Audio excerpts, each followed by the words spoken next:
Bonjour à tous, bienvenue aujourd'hui donc pour cette nouvelle présentation. Donc je vais vous parler aujourd'hui, je vais vous présenter notre nouvelle gamme de variateurs de fréquence.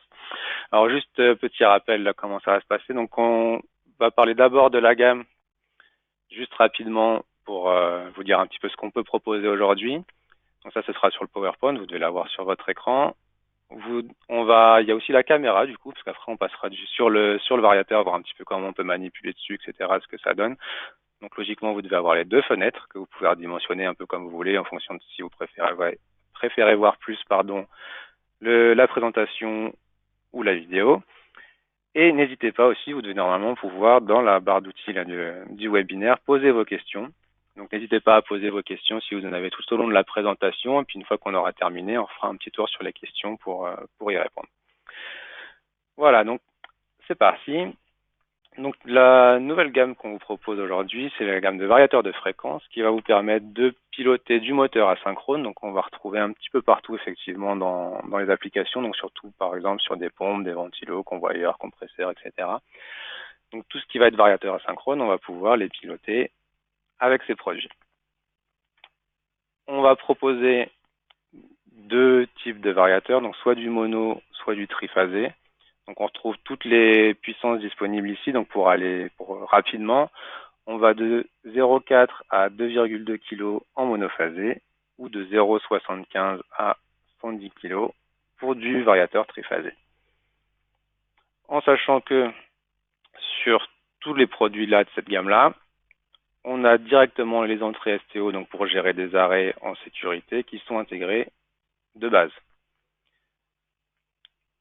Donc ça, c'est pour ce qui est intégré dessus. Et on va pouvoir, si besoin, rajouter aussi à cette configuration-là plusieurs choses. Donc soit des filtres pour mettre en amont, pour aller donc entre l'alimentation et le variateur. Des filtres si on a besoin pour mettre entre le variateur et le moteur, en sachant que sur certains produits déjà, en fonction de la puissance, il y a des filtres qui vont être intégrés de base. On peut rajouter un clavier avec l'écran déporté si on a besoin d'avoir l'affichage du variateur, par exemple, sur l'armoire du coffret en façade, et ainsi que des résistances de freinage pour certaines applications si nécessaire, on a besoin de freiner un peu plus fort, ainsi que des protections qu'on va pouvoir rajouter par exemple sur le côté ou sur le dessus de l'appareil pour venir boucher les aérations qui sont là de base, si on est par exemple dans des environnements un peu poussiéreux ou ce genre de choses. Donc voilà très rapidement donc, ce qu'on peut proposer aujourd'hui. Donc petit rappel, au niveau de la puissance de 0,4 à 110 kg, soit en mono, soit en triphasé. Maintenant, je vais vous montrer un petit peu comment ça se met en place. Donc là, c'est la partie où on va passer plus du coup sur la vidéo, que je vais m'afficher moi aussi pour voir un petit peu de quoi je parle. Voilà. Donc le variateur, on a une petite maquette ici où on va retrouver le variateur qui est là avec un moteur derrière. On a branché nous un automate ici, un 5 pouces, qu'on va pouvoir utiliser pour piloter le variateur. Alors sur le variateur, déjà on va retrouver en bas, alors là on voit pas bien, on va reculer un petit peu. Voilà. Sur le bas du variateur, on a en dessous là les câbles d'alim qui arrivent pour le 230 volts parce que celui-là c'est du monophasé et avec les trois phases qui repartent vers le moteur. Les deux fils qui sont là sont les deux fils qu'on va utiliser nous pour la communication en 485 avec l'automate. Voilà un petit peu comment ça se présente. Donc tous les variateurs ont la pocket ici qui est intégrée pour pouvoir voir un peu ce qui se passe et le paramétrer. Ainsi qu'on a dit, on l'a dit tout à l'heure, les bornes rouges qui sont ici sont pour le STO, pour la sécurité. Donc voilà un petit peu comment ça se présente. Les flèches ici vont me permettre d'aller naviguer effectivement dans les différents paramètres du variateur ou le mettre en route si je l'ai configuré pour le mettre en route par le bornier. Donc par exemple, si effectivement j'appuie là, en temps normal, là je visualise ma fréquence, ça clignote parce que je suis pas en marche, ce qu'on retrouve avec le petit voyant au-dessus qui va s'allumer quand je vais passer en marche. Et à ce moment-là, je vais être fixe ici pour dire que c'est ma fréquence réelle et pas ma dernière consigne. Si j'appuie sur Prog, je vais rentrer dans le paramétrage du VAR. où là je vais avoir plusieurs groupes par exemple. Donc le groupe 0, ça va être tous mes paramètres de base du variateur, accélération, décélération, type de commande, etc. Le groupe 1, on va retrouver des tempos de mise en marche, arrêt, et le 2, par exemple, les paramètres du variateur.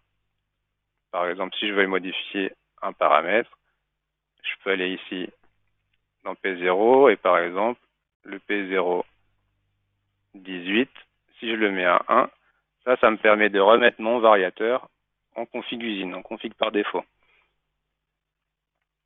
Une fois que j'ai fait ça, je vais voir, ça ne sera peut-être pas très bien sur la vidéo, pardon, mais j'ai perdu la LED remote ici parce que je suis repassé en contrôle par la pocket. Donc là, par exemple, si j'appuie sur Run, le moteur tourne, j'ai ma fréquence qui augmente tranquillement, parce que je crois que par défaut, les rampes d'accélération, décélération sont à 10 secondes. Je peux faire varier la fréquence ici avec les flèches,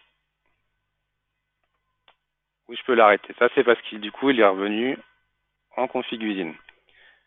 Après, on pourrait le passer en changeant les paramètres qui vont bien dans un deuxième mode, par exemple. Ce serait de pouvoir le piloter avec des entrées-sorties. Donc, par exemple, une entrée tout ou rien pour le marche-arrêt et une entrée analogique pour la consigne de fréquence. C'est aussi une possibilité. Bon, on ne va pas le voir aujourd'hui. Ce qui va nous intéresser aujourd'hui, ça va être le pilotage en communication par le mode bus directement avec l'automate. Donc pour ça, on va aller voir un petit peu comment ça se passe dans le logiciel. Alors, j'ai préparé moi une petite application de démo ici, là c'est celle qui est dans le produit, mais pour bien comprendre comment ça se passe et vraiment ce qu'il y a besoin, je pense qu'on va repartir sur un nouveau projet pour bien voir comment ça se passe quand on part de rien, vraiment de la base. Donc si je veux piloter le variateur depuis l'automate, comment ça se passe? J'ai besoin d'un port 485. Donc là, si je suis sur un projet avec un 7 pouces, j'en ai déjà un. Mon port 485, il suffit de lui dire qu'il est du coup utilisé pour faire tourner du variateur.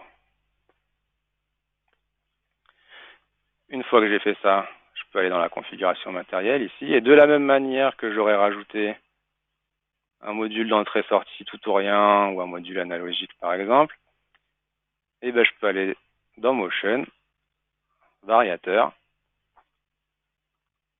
et rajouter un variateur de fréquence. Directement, donc je le mets là, moi j'ai choisi un UE parce qu'on est en Europe, ok. Je lui dis qu'il est branché sur mon port 485 que j'ai défini plus tôt pour du variateur, et que celui-là ce sera le numéro 1.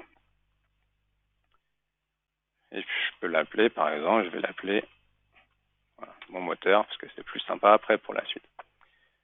Directement, une fois que j'ai fait ça, et ben, je retrouve dans mon onglet d'entrée-sortie, je vais retrouver de la même manière que j'ai mes entrées et mes sorties, tout ou rien, je vais retrouver mon variateur avec tous ses paramètres, ainsi que les mots de statut. On va pouvoir avoir la fréquence de sortie, le courant, etc., la vitesse du moteur, enfin tout ce qui est intéressant de connaître dans le variateur.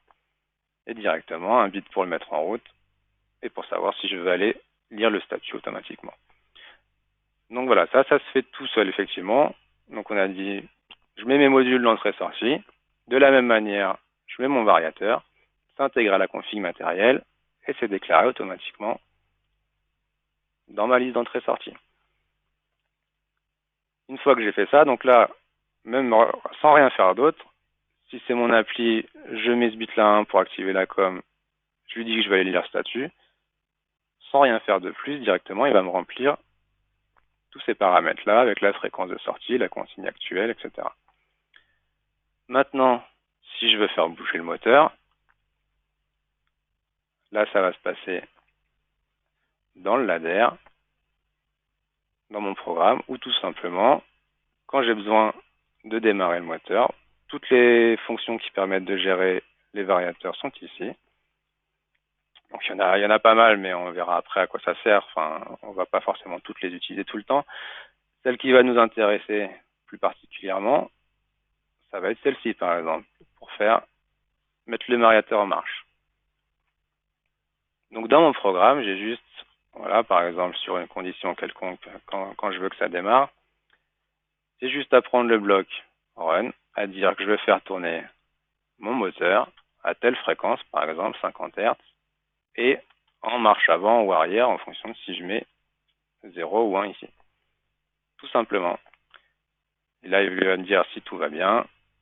Et voilà, à partir du moment où j'ai juste fait ça, mon moteur va partir.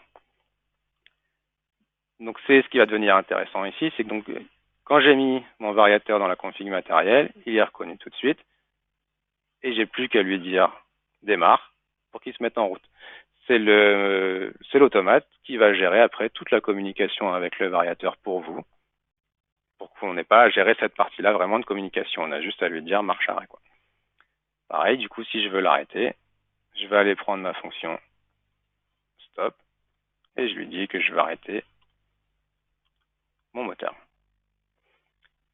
Donc c'est ce qui me permet effectivement, depuis l'application, après je lis ça à ces boutons-là qui sont ici, et c'est ce qui va me permettre de gérer mon moteur. C'est comme ça un peu que ça se passe. Donc on va reprendre, je vais repartir sur une application qui est déjà un petit peu préparée par exemple. Parce que là si je regarde sur l'automate, ce qui se passe, je vais mettre la vidéo aussi, voilà. Ce qui se passe, c'est que si je le fais marche arrêt ici, il ne se passe rien. C'est normal, puisqu'il y a 2 minutes, on l'a remis en configuration usine et qu'il est paramétré du coup pour tourner avec le bornier, avec la pocket en façade, pardon.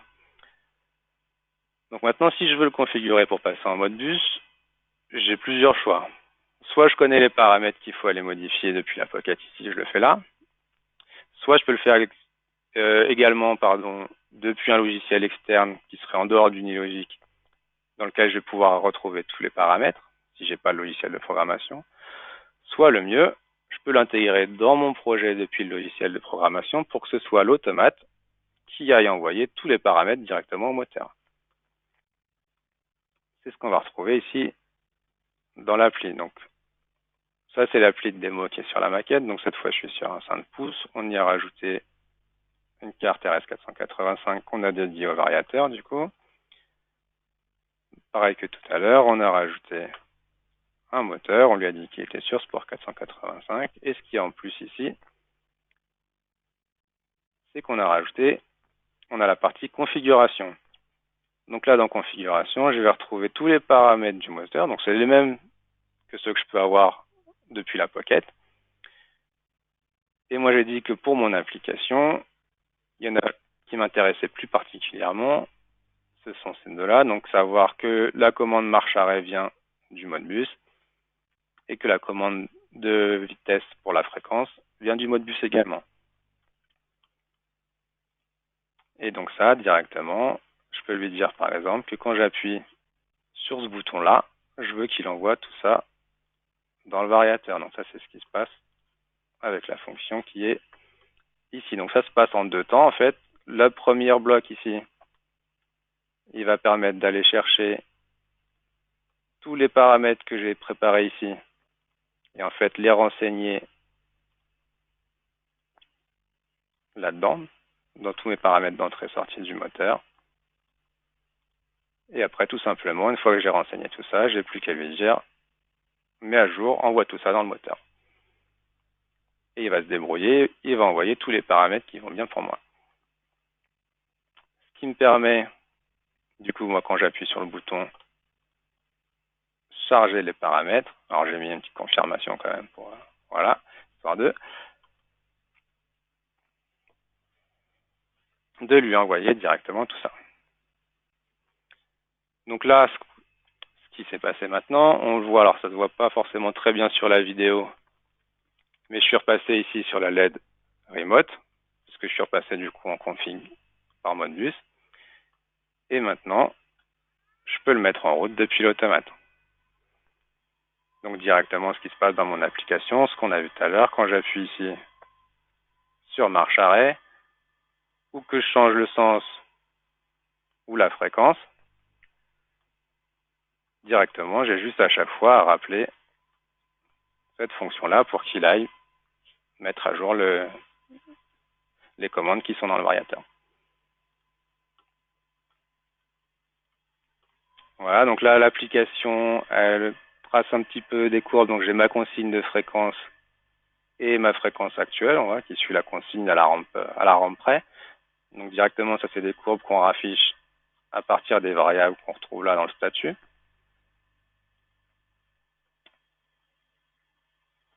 Donc, ça, c'était pour le chargement des paramètres. Donc, là ce qu'on a fait, c'est qu'on a pris toute la config qui nous intéresse pour l'appli. On a tout claqué dans le moteur, dans le variateur, pardon. Donc ça, je pourrais avoir la même config si j'ai plusieurs variateurs, la même config que je vais charger dans tous mes variateurs, ou alors je pourrais avoir une config par variateur, etc. Après, je fais ce que je veux. Ça, c'est pour charger vraiment tous les paramètres au début. Après, j'ai aussi la possibilité, dans toutes les fonctions qui sont là, d'aller juste lire ou écrire un paramètre en particulier à un instant T. Parce qu'il faut savoir que tous les paramètres qui sont là, on ne va pas les lire et les écrire en permanence parce qu'on saturerait la com pour pas grand chose. C'est pas intéressant d'aller lire et écrire en permanence les paramètres. Seulement quand on a besoin de les modifier. C'est ce que j'ai préparé sur cette deuxième page, par exemple, où je peux changer les rampes d'accélération, décélération. Donc directement, quand je saisis une valeur là que je la valide, je vais aller appeler, donc cette fois c'est les fonctions qui sont ici, donc lire ou écrire juste un paramètre. Et par exemple, là je lui dis que je vais mettre à jour l'accélération de mon moteur NR et que la nouvelle valeur c'est celle que je rentre à l'écran. J'appelle ça quand je valide la valeur, ce qui me permet directement de venir changer mes rampes d'accélération et de décélération ici, par exemple. Donc maintenant, si je l'arrête, voilà, il s'arrête presque tout de suite. Voilà. Si je reviens ici, que je remets du coup 10 secondes,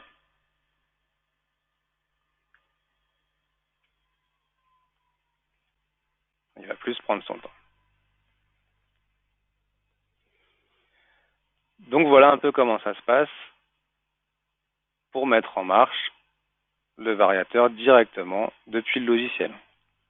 Donc petit rappel, alors la config c'est si on en a besoin, mais sinon la base, je déclare mon variateur, je retrouve tous ces paramètres directement dans ma liste d'entrée-sortie,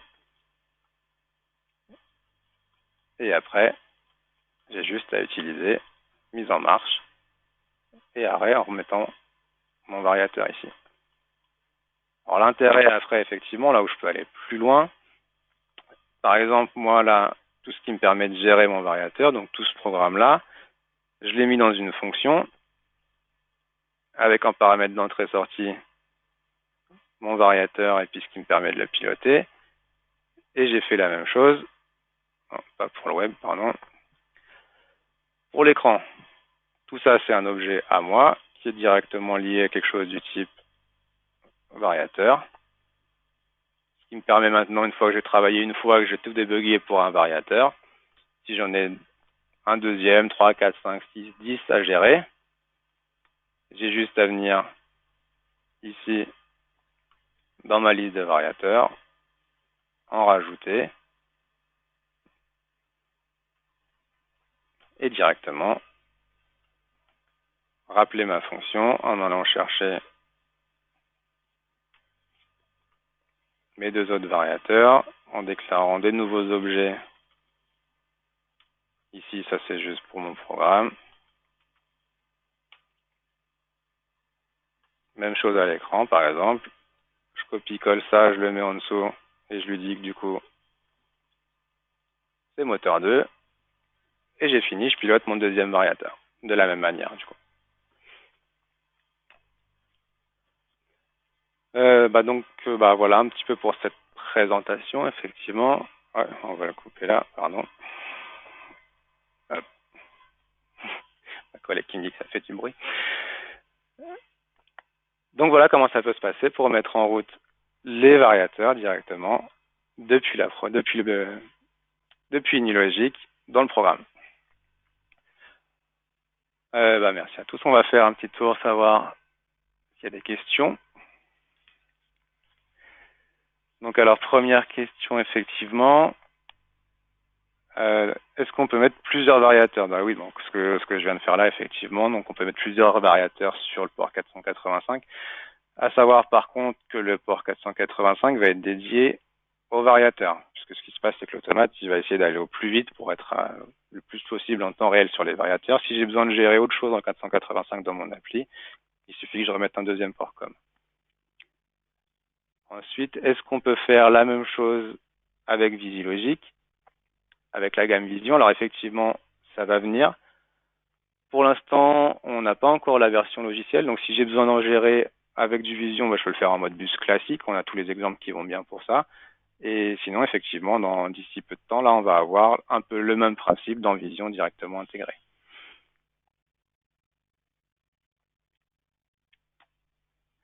Alors, autre question. Ah oui, je vois que vous avez mis l'automate en mode portrait et pas paysage. Effectivement, c'est une nouveauté qui va arriver là dans la prochaine version du logiciel, où le 5 pouces pour l'instant, on va pouvoir le mettre en portrait. Et avec Samba, pareil que Vision, finalement, pour l'instant, on peut le mettre en mode bus et on aura les fonctions après, en sachant qu'on pourrait le faire aussi en mode bus avec du jazz, par exemple.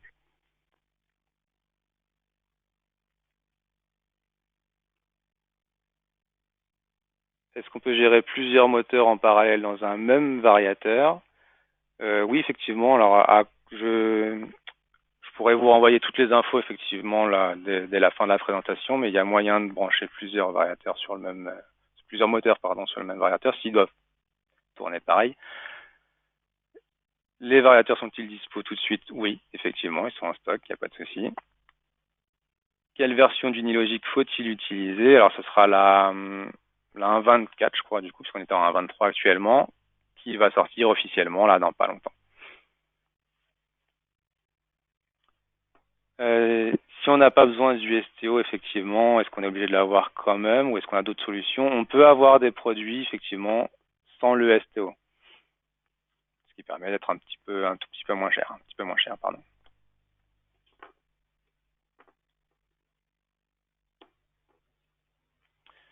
Donc voilà, je pense que de toute façon, on a fait un petit peu le tour des différentes questions. Donc n'hésitez pas, s'il y en a d'autres qui vous viennent là à l'esprit dans les minutes qui viennent, de les poser par mail. À ce moment-là, on vous y répondra directement par mail. Ça, ou si vous voulez, de revenir après. On va remettre de toute façon la vidéo là de présentation directement sur notre site internet. Donc on peut voir là, dans la rubrique webinaire, on va remettre là d'ici fin de matinée, début d'après-midi, la vidéo. Comme ça, vous pourrez voir un petit peu comment ça se met en place dans le logiciel. Donc voilà, merci à tous d'avoir suivi cette présentation aujourd'hui. Je vous souhaite une bonne journée et à très bientôt pour un prochain webinaire.